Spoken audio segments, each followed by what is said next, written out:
Hello, good morning and most important जय Hind to everyone.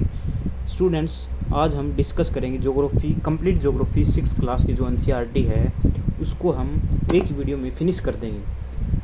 तो कृपया ध्यान से वीडियो देखिएगा। इसमें जो पहला चैप्टर है, इसमें सभी चैप्टर डिस्कस कर लेंगे हम एक ही वीडियो में। देखिएगा, तो पहला चैप्टर है वो है the earth and it's solar system. इसमें हम सोलर सिस्टम के बारे में डिस्कस करेंगे। छोटी छोटी चीज़ दी हुई हैं इस चैप्टर में, तो हम जल्दी करते हुए चलेंगे, रिवीजन मोड में करते हुए चलेंगे। सर, इसमें यूनिवर्स दे रखा है। यूनिवर्स क्या होता है? यूनिवर्स होता है इस द यूनिवर्स में गैलेक्सीज आती हैं। गैलेक्सीज में ऑल द सेलेस्टिकल बॉडीज आती हैं, स्टार्स आते हैं, तो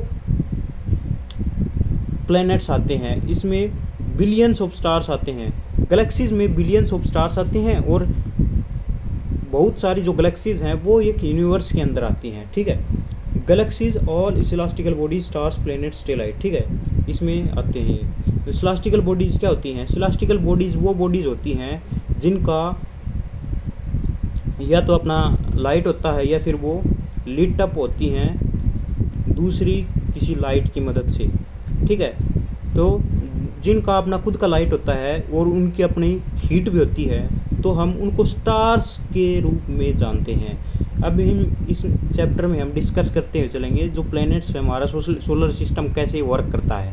इसमें जो सन होता है सेंटर में, और इसके चारों ओर जो प्लैनेट्स रिवॉल्व करते हैं इलेप्टिकल पाथ में। इसको हम थोड़ी देर में डिस्कस करेंगे। सबसे पहले इसमें और टर्मिनोलॉजी है उसको डिस्कस करते हुए चलेंगे।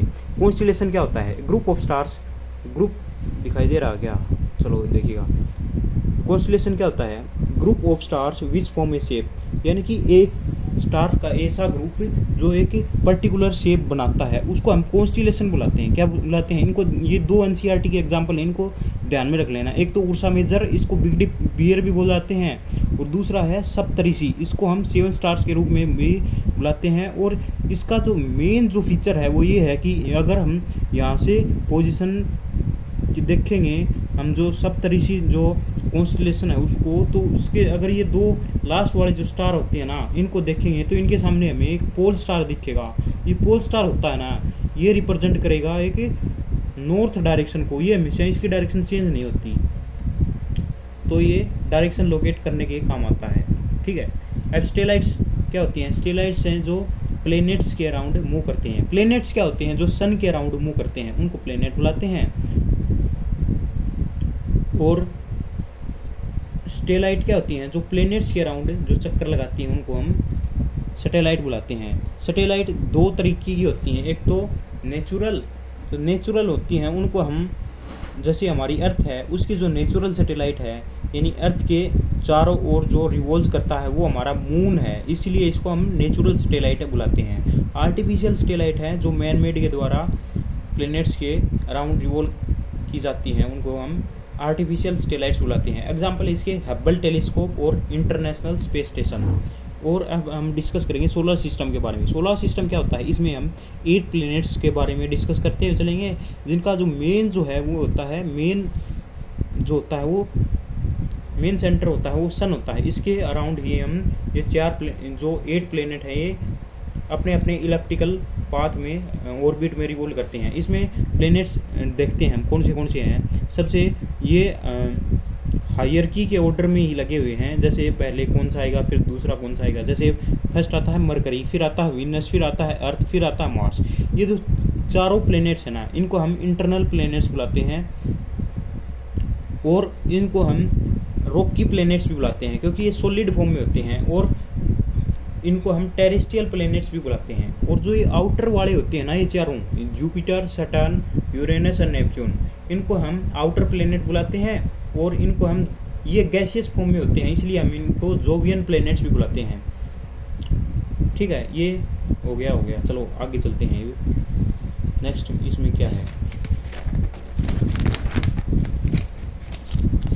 अब देखिएगा, जो रिवॉल्यूशन और रोटेशन, जो हमारी जो अर्थ है ना, वो 2 टाइप से मोशन शो करती है, रिवॉल्यूशन एंड रोटेशन। इसको हम थोड़ी देर में ही डिस्कस करेंगे। रिवॉल्यूशन क्या होता है, रोटेशन क्या होता है।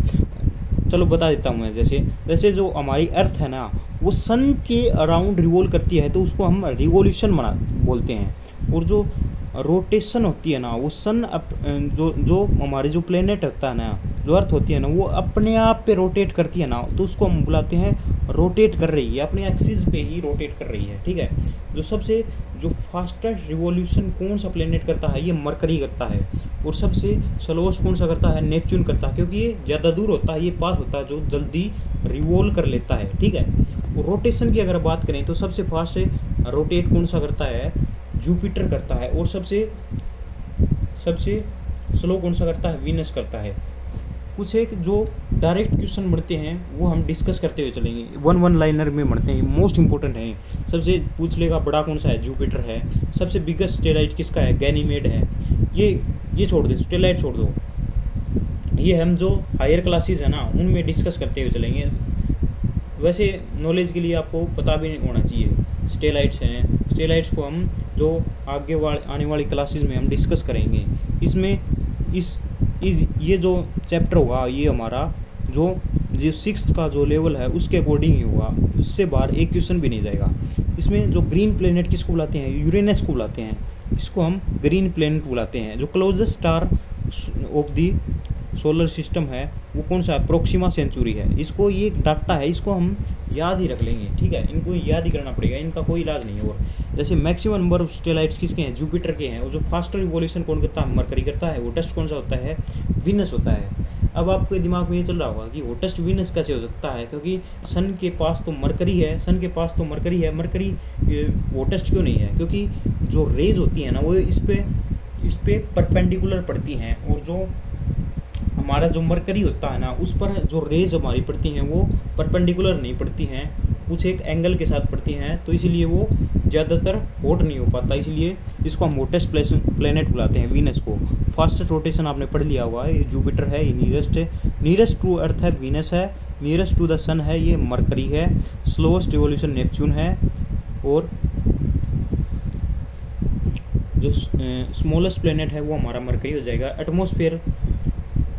Atmosphere like earth is on Titan.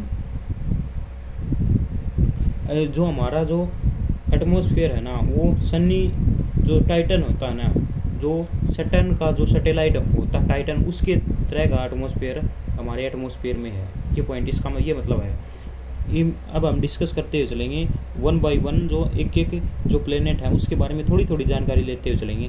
जो हमारा मरकरी है, मरकरी क्या है, रॉकी प्लेनेट है, क्लोजेस्ट टू द सन है और 88 डेज में रिवॉल्व करता है। ठीक है, ये होटर होता है अर्थ से और इसका कोई भी अपना मून नहीं होता है। ठीक है, ये ध्यान में रखते चलेंगे। ये खत्म। क्या बगा वीनस क्या है, रॉकी है, हॉटेस्ट है, आपने पढ़ लिया होगा। क्लाउडी है, 460 डिग्री टेम्परेचर होता है, हॉटेस्ट है, साइज अर्थ के इक्वलेंट है, रिवॉल्यूशन करता है, इसका भी अपना कोई मून नहीं है, 255 डेज में रिवॉल्यूशन कंप्लीट करता है। अब हम अर्थ के बारे में डिस्कस करते चलेंगे। इसमें it is the only planet where life is possible. इसको हम ब्लू प्लेनेट भी बुलाते हैं। तो देखिएगा अर्थ की रोटेशन जो एक मिनट 1 डिग्री 4 मिनट में रोटेट करती है। ठीक है, 4 मिनट में 1 डिग्री रोटेट करती है। ठीक है,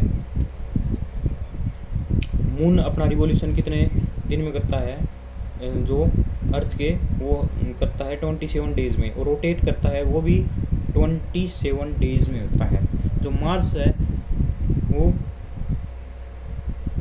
वो रेडिश कलर का होता है और रिवॉल्यूशन उसका होता है, रिवॉल्यूशन पीरियड होता है 687 डेज का, और इसका टेम्परेचर होता है -63 डिग्री सेल्सियस। ये कुछ इंपॉर्टेंट फैक्ट्स हैं, ये आपको याद करने ही पड़ेंगे। ठीक है, अब नेक्स्ट देखिए क्या है,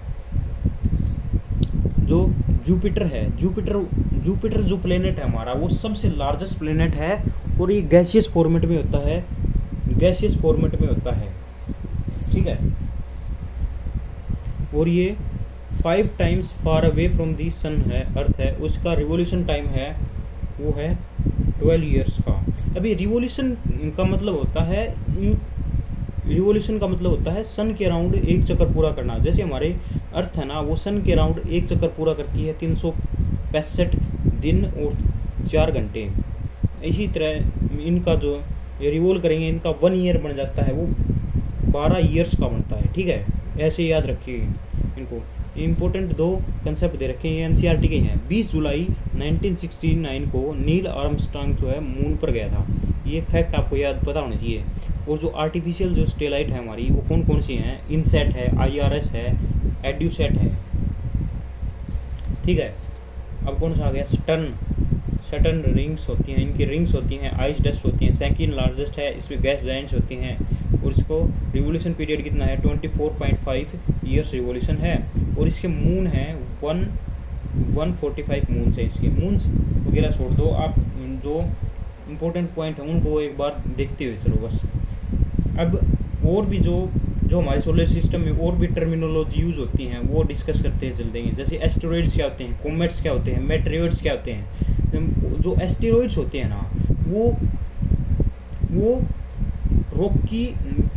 रॉक की ऑब्जेक्ट्स होते हैं ना, वही होते हैं। मतलब ये हार्ड होते हैं, सॉलिड होते हैं, पत्थर जैसे होते हैं, बड़े बड़े होते हैं, इनको हम एस्टेरॉइड्स बुलाते हैं। और ये प्रेजेंट होते हैं, एक बेल्ट होती है मार्स और जुपिटर के बीच में, वहीं पे एस्टेरॉइड प्रेजेंट होते हैं। जब इन एस्टेरॉइड्स का कोलिजन हो जाता है, जब ये अपने ऑर्बिट में रिवॉल्व करते हुए आपस में टकरा जाते हैं, तो ये मीटरॉइड्स बनाते हैं। ये मीटरॉइड्स को जब दूसरे प्लैनेट्स में इंटर करते हैं ना, तो हम इसको शूटिंग स्टार बुलाते हैं। क्या बुलाते हैं? शूटिंग स्टार बुलाते हैं। और जब ये शूटिंग स्टार हमारी एटमॉस्फेयर में इंटर करते हैं ना, तो ये बर्न आउट हो जाते हैं by the temperature of the earth. Atmosphere का जो टेम्परेचर होता है उसके हिसाब से बर्न होते हैं नीचे आने से पहले ही। और जो ज़्यादा जो भारी होते हैं ना, जिनका वेट ज़्यादा होता है, वो नीचे आ जाते हैं हमारी एटमॉस्फेयर पे। अब एस्टेरॉइड्स देखते हैं। एस्टेरॉइड्स हो गए। अब हम कॉमेट्स डिस्कस करते हैं। कॉमेट्स क्या होते हैं? कॉमेट्स होते हैं ये फ्रोजन स्नोबॉल्स होते हैं, गैसेस के बने होते हैं। ये भी हमारे जो सन के अराउंड जो रिवॉल्व करते हैं। एक एलिस होता है, एलिस कॉमेट होता है, वो 76 ईयर्स में एक बार दिखाई देता है, ठीक है। अब क्या है? मार्स, वीनस हो गया, जुपिटर, सन। ये आपको एक डाटा है, ये ध्यान से देख लीजिएगा। ये कुछ एक मैंने बताए हैं, ये एनसीईआरटी में गिवन है। इनका रिवोल्यूशन और स्पिन 1 डेज में स्पिन कितना होता है देख लीजिएगा, ठीक है। अब आगे चलते हैं, जल्दी फिनिश करते हैं, नहीं तो ज़्यादा टाइम हो जाएगा। ये डाटा देख लीजिएगा आप, स्टंट कितने, ये रिवोल्यूशन पीरियड है, इसका रोटेशन पीरियड है, इन सभी का पीरियड देख लीजिएगा, ठीक है। इनकी जो डिटेल्स एक्सप्लेनेशन है वे थोड़ी सी जो हायर क्लास में है, जैसे 7th 8th में भी है ये टॉपिक, तो वहाँ पे डिस्कस करेंगे अच्छे से, ठीक है। अब दूसरा चैप्टर आ गया, ये आ गया ग्लोब्स वाला। ग्लोब्स क्या होता है, लैटिट्यूड्स क्या होते हैं, लॉन्गिट्यूड्स क्या होते हैं, उनको डिस्कस करते हुए चलेंगे। ग्लोब क्या है?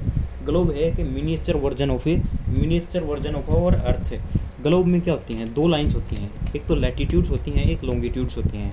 लैटिट्यूड्स लॉन्गिट्यूड्स को समझने से पहले हम जो ग्लोब होता है उसको हम जो अलग अलग पार्ट्स में डिवाइड करते हैं। ये देखिएगा, जो मिडल वाली जो लाइन होती है, इसको हम इक्वेटर बुलाते हैं। क्या बुलाते हैं? इक्वेटर बुलाते हैं। और इससे 23rd एंड हाफ जो नॉर्दर्न, देखो शुरू से देखो एक बार, ये हमारी अर्थ है, सपोज कीजिएगा। अर्थ को लैटिट्यूड के बारे में डिस्कस कर रहे हैं। अब हम अर्थ को हम 2 पार्ट्स में डिवाइड करने के लिए हम एक लाइन ड्रॉ करते हैं, जो ये नॉर्दर्न और साउदर्न हेमिस्फीयर में इसको डिवाइड कर देती है। इसमें जो ये नॉर्दर्न और साउदर्न में डिवाइड कर दी, ये जो नॉर्दर्न साइड में है ये नॉर्दर्न रीजन में आ जाएगा, ये साउदर्न साइड में साउदर्न रीजन में आ जाएगा। इसमें जो 23rd एंड हाफ जो नॉर्थ में होता है, ये कैंसर, ट्रॉपिक ऑफ कैंसर बुलाते हैं। और इस 66.5 डिग्री नॉर्थ में है, इसको आर्कटिक सर्कल बुलाते हैं। और ये 23.5 डिग्री साउथ में होता है, इसको ट्रॉपिक ऑफ कैप्रिकॉर्न बुलाते हैं। इसी 66 डिग्री साउथ में है, इसको अंटार्कटिक सर्कल बुलाते हैं। ये नॉर्थ पोल होता है, ये साउथ पोल होता है, ठीक है। इसके बेसिक पिक्चर्स डिस्क्राइब करते हैं। लैटिट्यूड्स क्या होते हैं? ये हमारी जो अर्थ रोटेट करती है, वेस्ट टू ईस्ट रोटेट करती है, इमेजिनरी लाइन है, ठीक है। और ये 0 डिग्री, इसको 0 डिग्री लाइन बुलाते हैं। फीचर्स क्या हैं, कंप्लीट सर्कल, ये जो भी लाइन है ये कंप्लीट सर्कल बनाती हैं, ये इक्वल पैरेललिज्म में होती हैं, ये पैरेलल फॉर्म में होती हैं, ठीक है। और ये जैसे ही हम अपवर्ड की तरफ जाते हैं, इनकी लेंथ है वो डिक्रीज होती है, चलाती है, और ये इक्वल डिस्टेंस पर लोकेटेड होती हैं, और इनकी संख्या होती है 91, यानी कि 181 कुल हमारी लैटिट्यूड्स होती हैं, 90 नॉर्दर्न साइड में और 90 साउदर्न साइड में, और जो 1 है ये इक्वेटर, इसको भी काउंट करते हैं तो 181 लैटिट्यूड्स हो जाती हैं, ठीक है। तो आगे डिस्कस करेंगे हीट जोन क्या होते हैं। हमारे जो अर्थ पर है, अर्थ को हम हीट 3 प्रकार के हीट जोन में डिवाइड करते हैं, एक टोरॉइड जोन, दूसरा है टेम्परेट जोन, एक है फ्रीजिड जोन। जो ये टोरॉइड जोन होता है ना, ये हमारे जो ट्रॉपिक ऑफ कैंसर और ट्रॉपिक ऑफ कैप्रिकॉर्न के बीच में होता है ना, इसको हम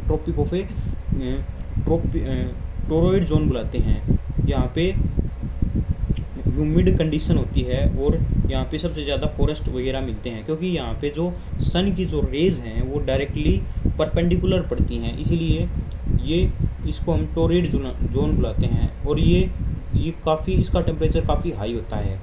और अब देखेंगे दूसरा जोन कौन सा है, टेम्परेट जोन। टेम्परेट जोन कौन सा होता है, जो 23.5 और 66.5 के बीच में जो दोनों साइड में होते हैं ना, यही टेम्परेट जोन होता है। इसका जो टेम्परेचर होता है ना, वो जो टोरॉइड जोन है उससे तो कम होगा, टोरॉइड जोन है उससे कम होगा, और जो हमारे ये फ्रीजिड जोन है नेक्स्ट वाला, इससे ज़्यादा होगा। मतलब ये इंटरमीडिएट शो करते हैं, यहाँ पे ना तो ज़्यादा ठंड होती है ना ही ज़्यादा गर्मी होती है। और ये जो पोल्स होता है ना, ये यहाँ पर होते हैं हमारे, इसको बुलाते हैं फ्रीजिड जोन, क्योंकि ये नॉर्थ और साउथ जो पोल होते हैं ये फ्रीजिड फॉर्म में होते हैं, मतलब यहाँ पे बहुत ही अधिक ठंड पड़ती है, तो हम इसको फ्रीजिड जोन बुलाते हैं। अब हम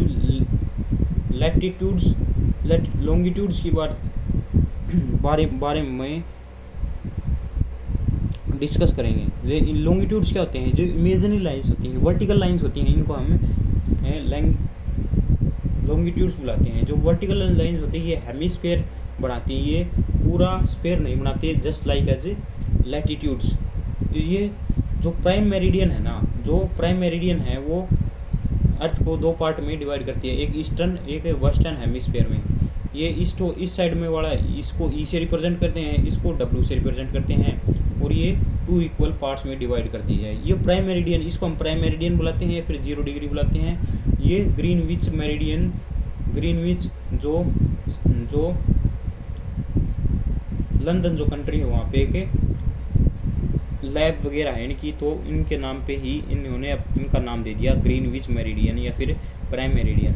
अब हम इसकी सहायता से हम कोई भी कंट्री की एग्जैक्ट लोकेशन पता कर लेते हैं। अपने मैथ्स में कोऑर्डिनेट्स वगैरह पढ़े होंगे, कोऑर्डिनेट्स में हम किसी भी चीज़ की एग्जैक्ट लोकेशन पता करते हैं ना, ऐसे ही हम यहाँ पे जो लैटिट्यूड्स हैं और लॉन्गिट्यूड्स हैं उनकी सहायता से हम किसी भी कंट्री की हम एग्जैक्ट लोकेशन को फाइंड आउट कर सकते हैं। जैसे हमारी कंट्री है इंडिया, है, और इसका जो इंटरनेशनल स्टैंडर्ड जो टाइम है वो लिया गया है उत्तर प्रदेश से, तो 82.5 डिग्री ईस्ट से लिया गया है। आपको पता ही होगा 82.5 डिग्री ईस्ट का क्या मतलब है, जो एक टाइम जोन बनाने के लिए हमारे जो टाइम होता है ना वो 82.5 डिग्री मतलब एक जैसा टाइम रहे, इसलिए लिया गया है।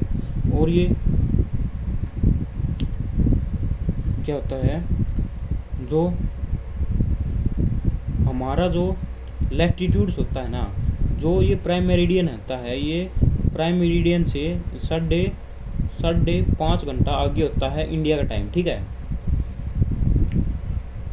ये हमारा लैटिट्यूड्स और लॉन्गिट्यूड्स हमारी कंट्री के, लैटिट्यूड है 8 डिग्री 4 मिनट से लेकर 37 डिग्री 6 मिनट तक, और लॉन्गिट्यूड हमारा 68 डिग्री 7 मिनट से लेकर 97 डिग्री 25 मिनट तक है।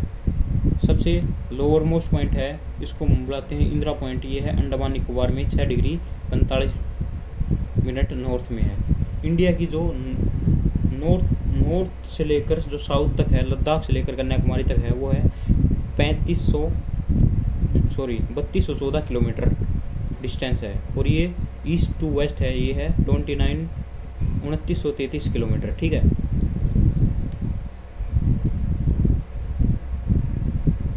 अब हम किसी भी कंट्री की एग्जैक्ट लोकेशन कैसे पता करते हैं? ग्रिड इंटरसेक्शन से, ग्रिड सिस्टम से, यानी कि दो लाइन जहाँ पे इंटरसेक्ट करती हैं वहीं से हम फाइंड आउट करते हैं। ये आपके बारे में क्वेश्चन नहीं, कोई नहीं पूछेगा। ये सिर्फ किसके लिए आते हैं? जो डिपार्टमेंट में जो लोग काम करते हैं, या फिर जो मौसम की जानकारी देते हैं, एग्जैक्ट लोकेशन कोऑर्डिनेट्स बनाते हैं, उनके काम की चीज़ें हैं। हमारे एनसीईआरटी में ये नहीं पूछेगा कि लोकेशन कैसे फाइंड आउट करके बताओ, तो टाइम भी नहीं पूछेगा कि कम टाइम कैसे निकालते हैं। ठीक है, ये फैक्ट है, ये याद रख लेना आपको। इमोशन होते हैं, थर्ड चैप्टर आ गया, इसमें चैप्टर क्या है, इसमें छोटी छोटी चीज़ें देख लेना। मोशन क्या होती है? मोशन दो टाइप से होती है, रोटेशन होती है, रिवोल्यूशन होती है। रोटेशन कैसे होती है? रोटेशन होती है अपने एक्सिस पे रोटेट करती है, ये रोटेट करती है 23.5 डिग्री अपने अर्थ पे झुकी हुई है, अपने एक्सिस पे झुकी हुई है, तो इसको हम बुलाते हैं टिल्टेड है। और इसका जो ऑर्बिटल एंगल होता है ये होता है 66.5 डिग्री, और जो ये टिल्टेड है ये 23.5 डिग्री है। ठीक है, ये आपको ध्यान में रखना है। डे टाइम में डे और नाइट का बनना वो रोटेशन पे डिपेंड करता है। रोटेशन का मतलब है अपने एक्सिस पे ही रोटेट करना। जैसे ये हमारे पास कोई बॉडी है, इसको ये रोटेट करेगी, अपने एक्सिस पे ही रोटेट करेगी, ऐसे जैसे ये रोटेट कर रही है अपने एक्सिस पे ही रोटेट कर रही है। देखो मैं रोटेट कर रहा हूँ इसको, ये रोटेट कर रही है एक्सिस पे ही। और रिवोल्यूशन जैसे ही हमारा पास कोई दूसरा ऑब्जेक्ट है, सपोज एक सेकंड रुकिएगा, सपोज ये हमारा कोई सन है, सन है, और इसको अगर ये हमारा कोई ये सन है और ये हमारा जो प्लेनेट है, जो अर्थ है, वो रिवोल्व कैसे करेगा? इसके अराउंड ये रिवोल्यूशन हो जाएगा। ये इसको क्या बुलाते हैं? रिवोल्यूशन। ये जो रिवोल्यूशन होता है, जैसे यहाँ से ये प्लेनेट हमारी जो चली और ये रिवोल्व कर रही है ऑर्बिट में, इसके ही ऑर्बिट में रिवोल्व कर रही है। जैसे ये पूरा चक्कर करेगी, इसके पूरा चक्कर करने से ये हमारा 1 ईयर कंप्लीट होता है। और इससे जो चेंजमेंट होते हैं ना, जो हमारे जो क्लाइमेट में चेंज होते हैं, हम उसको डिस्कस करके चलेंगे क्या क्या इफेक्ट पड़ते हैं रिवोल्यूशन के। रोटेशन से पता चल गया होगा डे और नाइट का बनना। इसमें जो रिवोल्यूशन के कारण हमारे सीजन्स में चेंज आते हैं, जैसे हमारा समर सीजन होता है, विंटर सीजन होता है, स्प्रिंग सीजन होता है, ऑटोमन होता है। ये जो अलग अलग पोजीशन बढ़ती है ना, इसको हम विंटर सोलिस्टाइसिस और समर सोलिस्टाइसिस के नाम से भी जानते हैं। इसको हम थोड़े एक्सपेंडेड फिगर में समझते हुए चलते हैं कैसे ये वर्क करता है।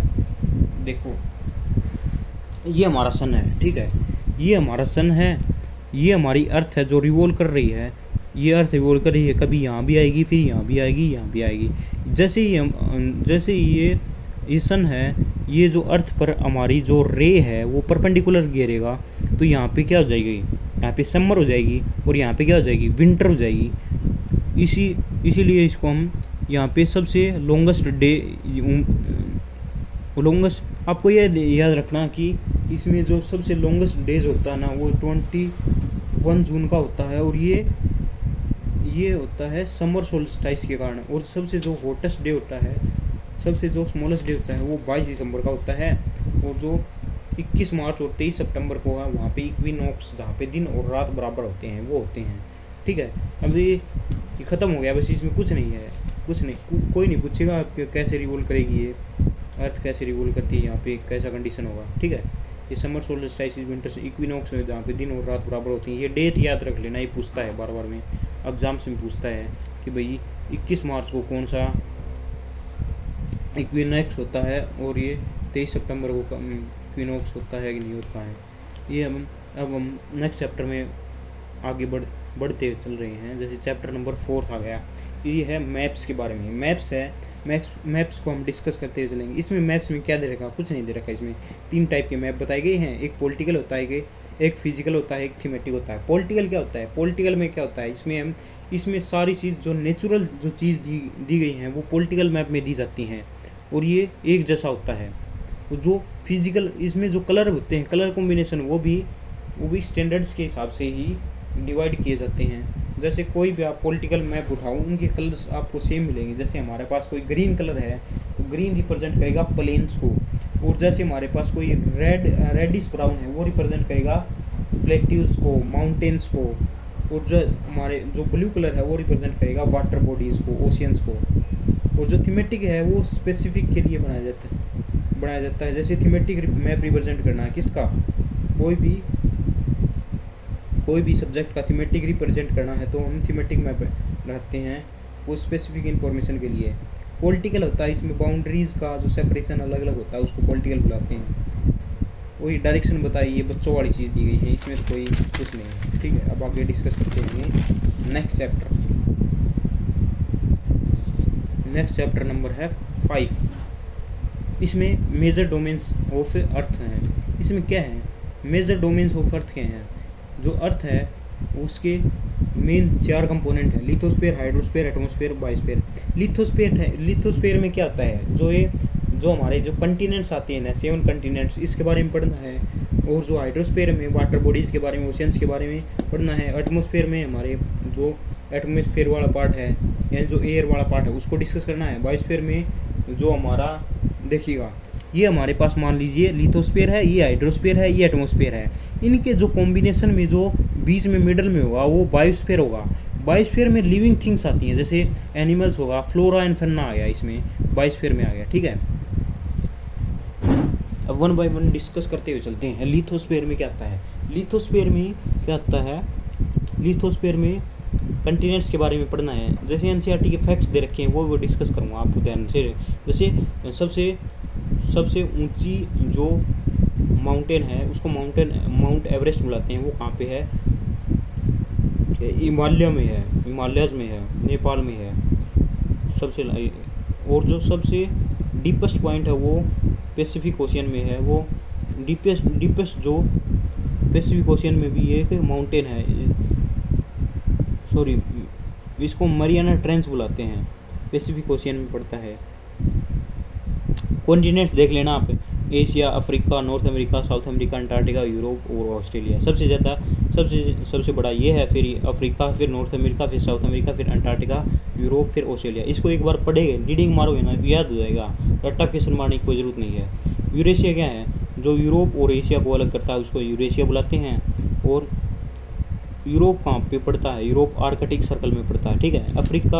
अफ्रीका में से रिलेटेड एक ही कंटेंट दे रखा है, यहाँ पे नाइल रिवर है लॉन्गेस्ट है, और ये क्या है लॉन्गेस्ट रिवर है।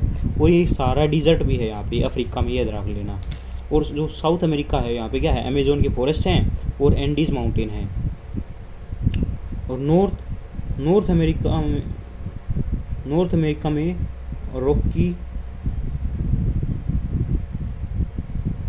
रॉकी माउंटेन्स हैं, ठीक है। अब ये ओशियंस वाला, हाइड्रोस्फीयर वाला ये पार्ट आ जाएगा। Pacific ocean, Atlantic ocean, Arctic, Antarctic और इंडियन ओशियन। सबसे बड़ा कौन सा है, पैसिफिक है, फिर अटलांटिक है, फिर इंडियन है, फिर साउदर्न है, फिर आर्कटिक है। ये इनसे भी ये नाम वगैरह देख लो, इनके बारे में ज़्यादा डिटेल दी नहीं गई है। तो आगे डिस्कस करने के हम जो नेक्स्ट वीडियो करेंगे, जो जिनमें भी ये टॉपिक हुआ, जैसे 8th में शायद ये, तो हम वहाँ पे हम इनकी डिटेल स्टडी करेंगे। एटमॉस्फेयर क्या होता है, एटमॉस्फेयर में 4 लेयर होती हैं, ये ट्रोपोस्फेयर, स्ट्रेटोस्फेयर, मीजोस्फेयर, थर्मोस्फेयर और ये एक्सोस्फेयर, 5 लेयर होते हैं।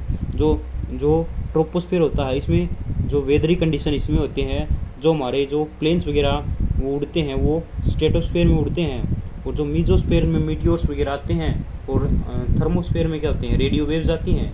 और एक्सोस्फेयर में हमारी स्टेलाइट्स वगैरह वो होती हैं, रिवॉल्व करती हैं, ठीक है। और इसमें डिटेल दी नहीं गई, तो और क्या डिस्कस करेंगे अब। और ये एक इम्पोर्टेंट फैक्ट दे रखा है कि माउंट एवरेस्ट पर सबसे पहले कौन गया था, ये एडमंड हिलेरी और टेंजिंग नोर्गे गया था, फर्स्ट गया था इंडिया से। और ये न्यूजीलैंड का था, ये 29 मई 1953 को गया था। जुंको टुबई एक जो पहली लेडीज़ थी वो गई थी हमारी, कहाँ पे गई थी, माउंट एवरेस्ट पर। इसकी डेट याद रख लेना ये। और ये हमारे इंडिया से कौन गया था, बचेंद्री पाल जी गई थी। और ये कब गई थी, ये गई थी 23 मई 1984 को, ठीक है। अब चैप्टर नंबर 6 की तरफ पढ़ रहे हैं। 6th में क्या दे रखा है, इंडिया के बारे में दे रखा है। इंडिया के बारे में कुछ खास इन्फॉर्मेशन दे नहीं रखी है, मैं आपको बता देता हूँ। इसमें कितने टोटल स्टेट्स कितने हैं, 28 हैं। बच्चों वाली चीज़ दे रखी है इसमें। 28 स्टेट्स दे रखे हैं और 8 हमारी यूटीज़ हैं, ठीक है। ये सब कॉन्टिनेंट्स क्यों बुलाते हैं कि इसकी नेचुरल बाउंड्री अपने आप बनी हुई है, तो इसको सब कॉन्टिनेंट बुलाते हैं। इसमें इसका ये लैटिट्यूड और लॉन्गिट्यूड वगैरह आप याद कर लेना, ये आपको मैंने बताया रखा पहले। और जो प्लेन्स वाला रीजन वो कहाँ पे एग्जिस्ट करता है, गंगा और ब्रह्मपुत्र के बीच में वो एग्जिस्ट करता है। और लार्जेस्ट डेल्टा कौन बनाती हैं, ये बनाती है गंगा और ब्रह्मपुत्र। और ये कहाँ पे सुंदरबन डेल्टा बुलाते हैं, ये ट्रायंगुलर शेप में होता है। और ये जो हमारे बे ऑफ बंगाल में बनाती है, ठीक है। जो आइलैंड की फॉर्मेशन कैसे होती है, जो पोलिप्स होती है ना, पोलिप्स की जो सेडिमेंटेशन से हमारी आइलैंड बनते हैं, जैसे अंडमान निकोबार, ठीक है। एल्विलाइज सॉइल कौन सी होती है, एल्विलाइज सॉइल वो होती है जो डिपोजिशन के दौरान जो रिवर अपने साथ डिपॉजिट करके जो बेसिन्स के पास इकट्ठी हो जाती है, इसको एल्विलाइज सॉइल बुलाते हैं। बहुत ही यूजफुल सॉइल होती है, ठीक है, एल्विलाइज सॉइल बुलाते हैं। इसके हिमालयस के बारे में क्या दे रखा है, हिमालयस के 3 पार्ट होते हैं, एक है हिमाद्री हिमालय और मिडल हिमालय और शिवालिक हिमालय, ठीक है। इसको हम ग्रेट हिमालय बुलाते हैं। और ये सबसे लार्जेस्ट जो समिट है माउंट एवरेस्ट वो इसी पे है। मिडल हिमालयज में क्या है, हिल स्टेशन वगैरह इसी में है ज़्यादातर। शिवालिक में जो आउटर रेंज है उसको हम शिवालिक बुलाते हैं। और इसमें क्या दे रखा है, और क्या दे रखा है, इस वाले चैप्टर में दे रखा है जो ये वेस्टर्न और ईस्टर्न घाट होते हैं। जो वेस्टर्न घाट है ना, ये कंटिन्यूस होता है, इसको सह्याद्री बुलाते हैं। और इसको बुलाते हैं, ये ब्रॉड होता है और ये डिसकंटिन्यूस होता है। क्यों होता है कि उसमें रिवर जो बे ऑफ बंगाल की तरफ आती हैं, इसीलिए ये जो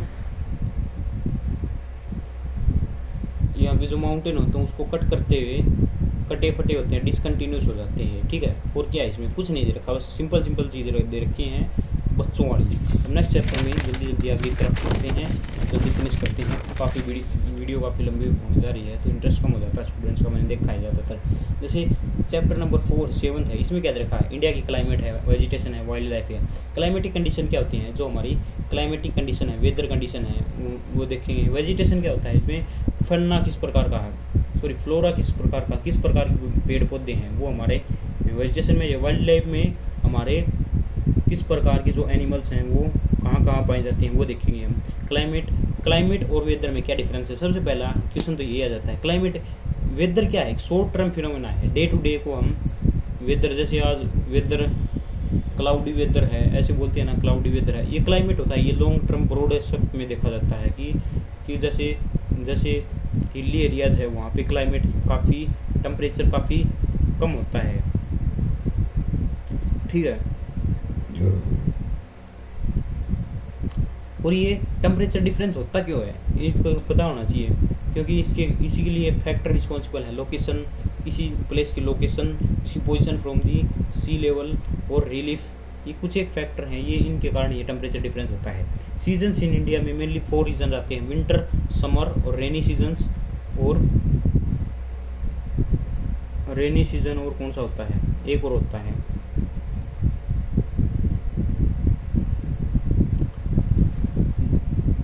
जिसको हम क्या बुलाते हैं, पीछे डिस्कस किया था, ऑटोमन सीजन, ठीक है। स्प्रिंग सीजन, रेनी सीजन, ठीक है। विंटर सीजन में क्या होते हैं, कोल्ड वेदर होता है, rain do not fall directly. Summer season में क्या होता है, समर सीजन आपको पता ही है, जहाँ पे ज़्यादा गर्मी पड़ती है वो समर सीजन बुलाते हैं। रेनी सीजन जहाँ पे बारिश ज़्यादा होती है उसको बारिश वाला मौसम बुलाते हैं। मानसून कैसे आती है, बारिश कैसे आती है, इसके बारे में थोड़ा बहुत आइडिया दिया गया है इस चैप्टर में, ज़्यादा डिटेल दी नहीं गई है। तो क्या कैसे आती है, मानसून कैसे आती है, साउथ वेस्ट से साउथ वेस्ट मानसून होती है ना, ये कैसे चलती हैं, जैसे ये हमारा ये कौन सा है, अरब सी है, अरेबियन सी से ये लाइट एयर जो ऊपर चलती हैं, फिर ये माउंटेन से टकराती हैं, साउथ वेस्ट की तरफ जाती हैं, साउथ से लेकर वेस्ट की तरफ ऐसे उठती हैं, ठीक है। और ये टकरा कर माउंटेन से बारिश करती हैं। और ये जब ये रिट्रीट करते हैं तो इसको हम रिट्रीटिंग मानसून बुलाते हैं। और ये कहाँ पे बारिश करती हैं रिट्रीटिंग होकर, ये तमिलनाडु और आंध्र प्रदेश में करती हैं। क्यों करती हैं? क्योंकि जैसे ही रिट्रीट करेंगे यहाँ पे जो वाटर है ना उसको लेकर आएंगी और यहाँ पे जो माउंटेन्स हैं इससे टकराएंगी और यहाँ पे बारिश कर देंगे तमिलनाडु और आंध्र में। रिट्रीटिंग मानसून बुलाते हैं। ऑटोमन सीजन मैंने बता दिया था। फिर है इंडिया में मानसून किस टाइप का क्लाइमेट होता है, ये इसमें हमारे कुछ खास इन्फॉर्मेशन दी नहीं है। वेजिटेशन देख लें। वेजिटेशन में क्या होता है, किस प्रकार के प्लांट्स कहाँ कहाँ पाए जाते हैं। नेचुरल वेजिटेशन क्या होते हैं, जो प्लांट्स अपने क्लाइमेट के हिसाब से जहाँ पर भी ग्रो हो जाते हैं उसको नेचुरल वेजिटेशन बुलाते हैं। और इसमें कुछ खास इन्फॉर्मेशन दी नहीं गई है, लेकिन मैं आपको ये टॉपिक थोड़ा डिटेल में करवा देता हूँ। इसमें हम रेन फॉरेस्ट के बारे में डिस्कस करते हुए चलेंगे। वेजिटेशन में हम 5 टाइप के हम फॉरेस्ट के बारे में, प्लांट्स के बारे में डिस्कस करते हुए चलेंगे। जैसे हमारा पहला है tropical evergreen forest. Tropical region आपको पता होना चाहिए, जो मैंने थोड़ी देर पहले जो टोरेड रीजन बताया था उसी को हम ट्रॉपिकल रीजन बुलाते हैं। यहाँ पे क्या होता है, टेम्परेचर ज़्यादा होता है। टेम्परेचर ज़्यादा होगा तो क्या होगा, टेम्परेचर अगर ज़्यादा है तो रेनफॉल ज़्यादा होगी। रेनफॉल ज़्यादा होगी तो यहाँ पे जो प्लांट्स होंगे काफ़ी डेंस होंगी तो काफ़ी लाइट नहीं आएगी यहाँ पे, ठीक है। इससे ज़्यादा डीप में नहीं आएगा, ठीक है। दूसरा क्या है, जो इंडिया में जो हमारे जो ट्रॉपिकल रेन फॉरेस्ट है ना, ये ऐसी कंडीशन इंडिया में बनती है हमारे ट्रॉपिकल रेन फॉरेस्ट जैसे। यहाँ पे जो प्लांट्स होते हैं मागोनी, अबोनी और रोजवुड के जो प्लांट्स होते हैं वो होते हैं, ठीक है। अंडमान निकोबार लक्षद्वीप में भी होते हैं। और ट्रॉपिकल डेसिडियस फॉरेस्ट क्या होते हैं, ये ऐसे फॉरेस्ट होते हैं। ये ट्रॉपिकल जो रेन फॉरेस्ट होते हैं ना उनके मुकाबले थोड़े कम ही डेंस होते हैं, इसी लेस डेंस होते हैं। ये अपनी पत्ती गिरा देते हैं। जैसे एग्जांपल है साल, टीक, पीपल, नीम एग्जांपल हैं। थोर्नी बुशीज क्या होते हैं, ये कांटेदार झाड़ियाँ होती हैं। ये डिज़र्ट में पाई जाती हैं, जैसे राजस्थान वाला इलाका हो गया, वहाँ पे Haryana, Punjab, eastern slope of western Ghat and Gujarat. इसके एग्जांपल हैं कैक्टस है, खैर है, बबूल है, कीकर है। ये वाटर लॉस वेपोराइजेशन से प्रिवेंट के लिए ये अपने आप को इस हिसाब से अडेप्ट करते हैं ताकि इवेपोरेशन कम से कम हो, ठीक है। अब जो नेक्स्ट है ये है माउंटेन वेजिटेशन। माउंटेन में किस प्रकार की वेजिटेशन होती है, वहाँ पे हाइट ज़्यादा है तो टेम्परेचर कम होगा तो वहाँ पे कोनिकल टाइप के फॉरेस्ट मिलेंगे। जैसे एग्जांपल है चीर है, पाइन है, देवदार है। नेक्स्ट हमारा जो मैनग्रोव फॉरेस्ट क्या होते हैं। मैनग्रोव फॉरेस्ट वो फॉरेस्ट होते हैं जो मार्सी एरिया में पाए जाते हैं, मतलब दलदली इलाके में पाए जाते हैं, कोस्टल एरिया में पाए जाते हैं। जैसे एग्जांपल है सुंदरी ट्री, इसको हम सुंदरी ट्रीज बुलाते हैं, ठीक है।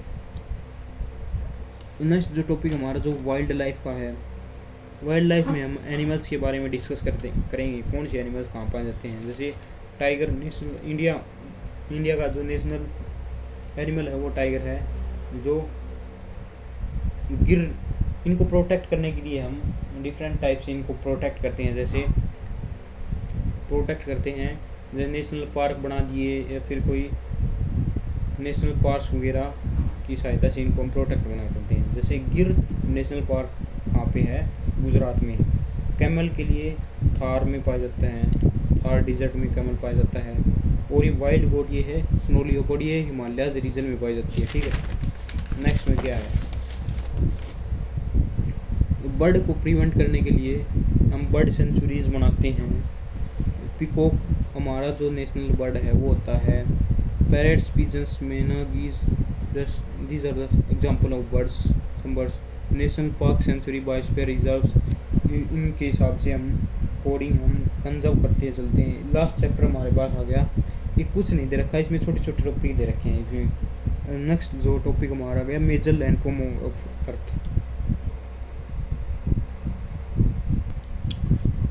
चलो इसको भी निपटा ही लेते हैं। मेजर लैंडफॉर्म ऑन अर्थ क्या होते हैं, जो माउंटेन्स होते हैं उनके बारे में बताया गया है। माउंटेन्स इंडिया में किस प्रकार के, अर्थ पे किस प्रकार के लैंडफॉर्म एग्जिस्ट करते हैं। जैसे पहला है माउंटेन्स के बारे में डिस्कस करते हैं। इसमें माउंटेन्स के ग्लेशियर्स क्या होते हैं। ग्लेशियर्स में जो माउंटेन्स के ऊपर जो आइस जमी होती है उसको ग्लेशियर्स बुलाते हैं। रेंज क्या होती है, जो रेंज होती है ना, जैसे कोई माउंटेन है एक चेन में एग्जिस्ट करते हैं तो उसको रेंज बुलाते हैं। जैसे एग्जांपल है Himalayan range, Alps range, Andes range और रॉकी रेंज।